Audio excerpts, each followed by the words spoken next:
This is Clipstone Old Quarter, but this is a lesser shown part of Clipstone Old Quarter. I'm going to have a wheezy wander just along section L and M here directly in front of us, and then we're going to veer off to the right and go up the hill heading in towards the higher point of Clipstone Old Quarter, and that walk will go through sections N and then I at the top.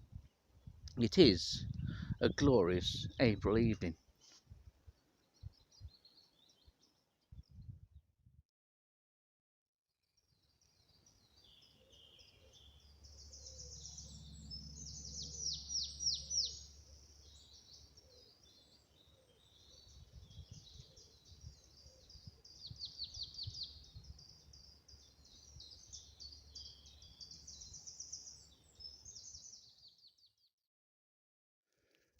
Now just packing the tripod up, and just a yard in front of me is this. This is a large female glowworm larva.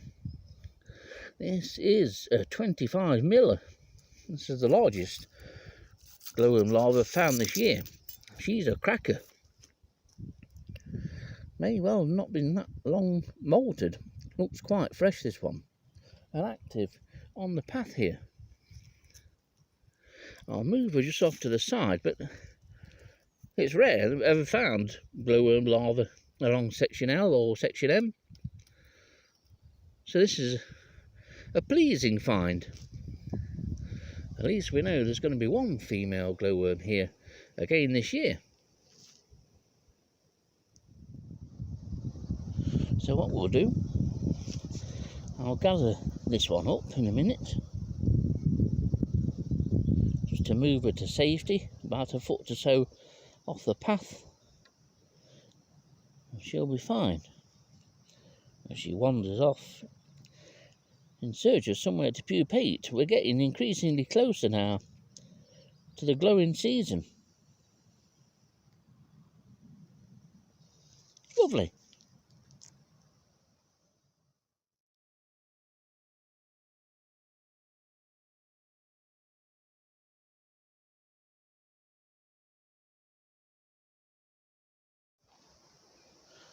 Well, I'm now stood at the junction of 4 sections. You're looking down section L, which is where we've just found that female glowworm larva. That was a nice surprise, because I'd not come out looking for glowworm larva.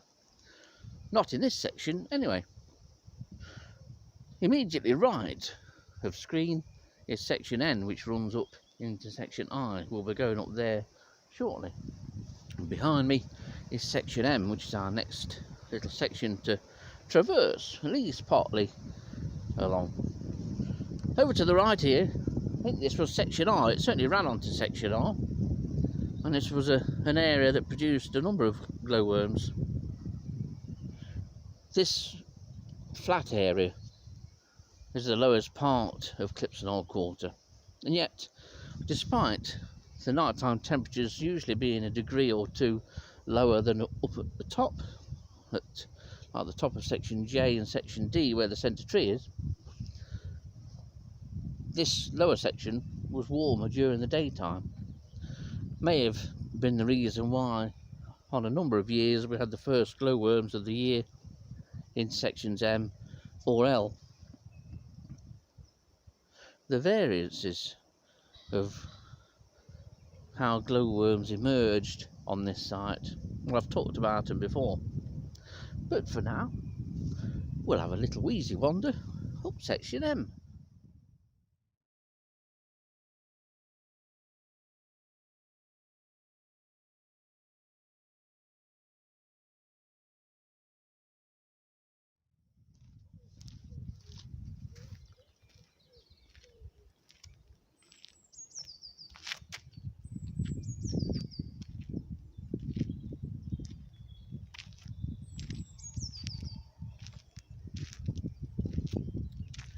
Now, the removal of pine trees here at Clipstone Old Quarter, although now we're bordering Clipstone Old Quarter and Blackpool Plantation. Here on the left of your screen was also a pine plantation. Over the years, these pine plantations have been removed in various amounts and various stages and in various years. They've now all gone, which I suppose ultimately will be a good thing.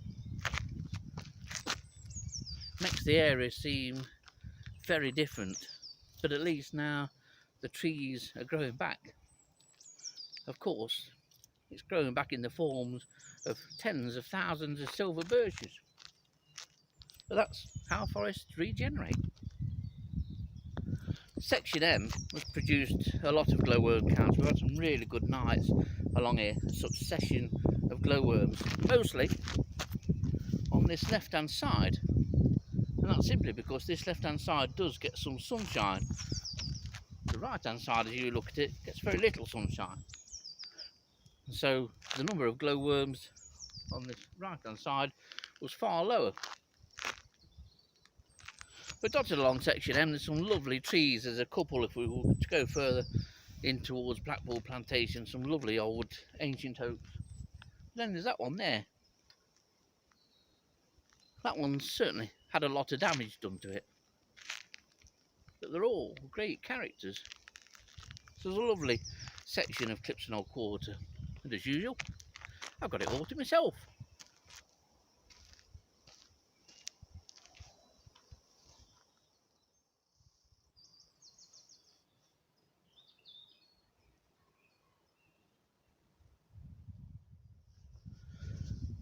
Now this is just a shot just up section R. I'm not going to go up here, but glowworms were found from virtually underneath where the camera is positioned up this track. It was a slightly broader track then, there was less grass on the track, and the glowworms were found quite a way further up there, probably about 200 metres further up.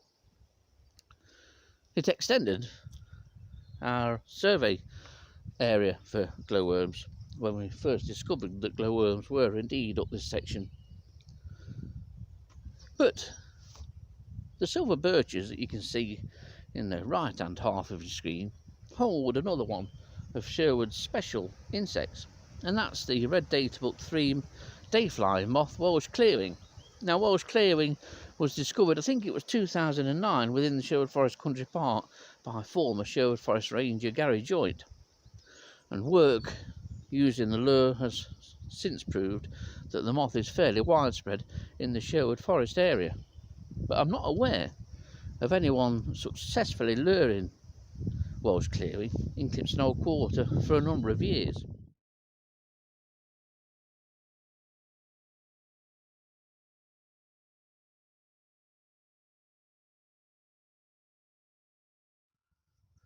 On the screen this looks a darker walk than what it actually is. It isn't.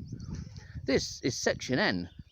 Right in the very far distance on this path you may well be able to make out what is section I, although to all intents and purposes it looks exactly the same as section N. Obviously all the surrounding silver birch scrub, which is now young trees, has grown up in the last 10-15 years. It's enclosed this path, but I do like this path. It's almost like a secret path, and it's home to a secret yet familiar Sherwood Forest character, because lurking towards the top of section N is the old man of the woods. As usual, he's fast asleep. There again, when you've been alive for 500-600 years, you deserve 5-10 minutes kip, don't you? I find this quite remarkable. If you can't see it, there's his eye, top of his head, forehead, nose, mouth, chin. And for those of you with a bit more imagination, he's got a sheep on his back, or should I say a lamb. There's the ear, top of the head, and the lamb's face. This is one of my come-to places. I just love it. I must admit that when I set out to come here this evening, I found that I had to come out. I needed to come out. I needed to come into the forest just to, well, just to get into the forest. It's hard to explain. I had little enthusiasm when I first set out, or when I first started recording the opening scene for this. But as we've gone on, I've picked up. And now I'm back with my mate. Picked up even more. Currently, I'm the only one who knows where he is. No one's ever noticed him or seen him before. He's tucked in just off a path. So with a bit of effort, you could quite easily find him. I just hope I don't wake him up. But when you come out to somewhere like this, it's so easy just to escape everybody. It's rare that you see anybody here on an evening. I mean, I'm not obviously on the grass strip like I was last night, or on the previous video you may have watched. But you can walk up and down there for an hour and a half and not see anybody on an evening. And yet we're very close to Mansfield and to Market Water, where I live, but other nearby village and towns like Edwinstowe and Ollerton. There's a big catchment area of people, and yet it's still possible to come to this place on an evening and not see a soul. Only this chap.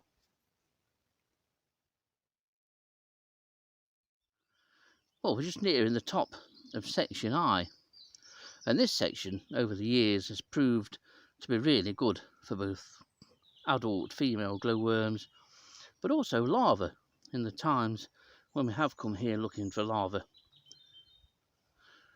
Just to the left of the path has traditionally been the best area, and glowworms can often be found down here in small groups, or constellations as we used to call them. As with the rest of Clipstone Old Quarter, this section has seen quite a change.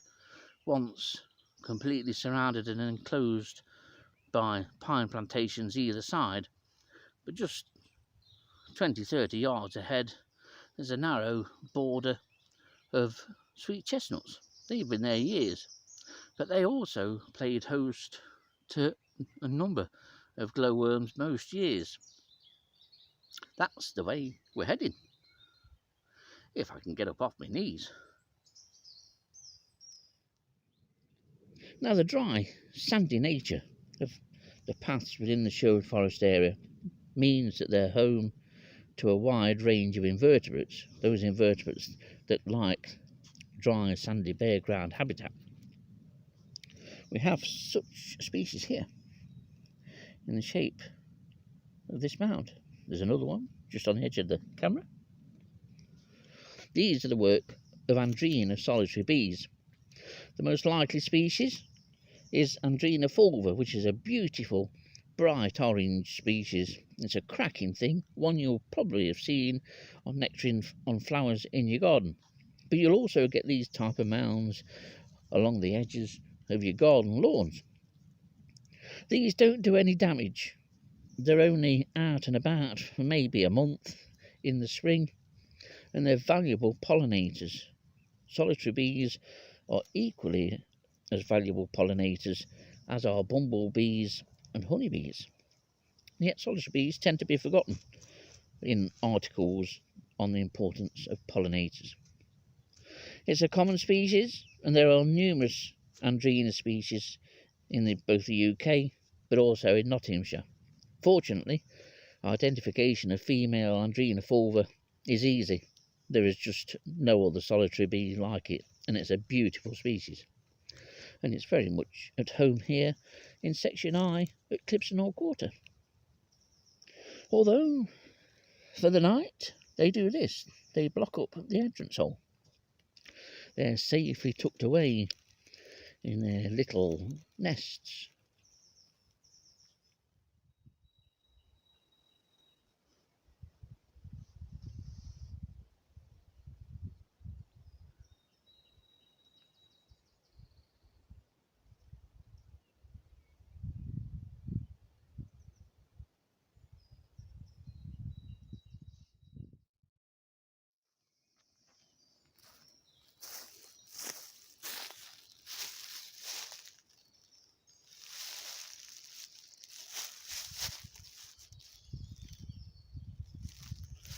Well, sun's on its way down. Some cloud coming in off the North Sea now, so it's soon going to get dark. It's just a shame the nighttime temperatures are going to drop. Otherwise, they'd come back up and run moth trap. It's just not been mild enough to warrant doing it. The typical spring of the UK. The big change though, the greens of the new leaves on these Napoleonics. I do love these trees, as you might have gathered now.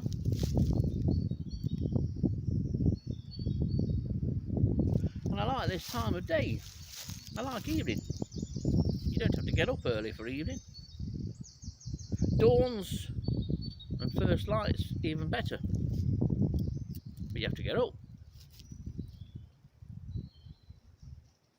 However, evenings are compensated, especially here, by the lack of people. I've seen one bloke and a little black spaniel. That's all I've seen since I've been wandering around.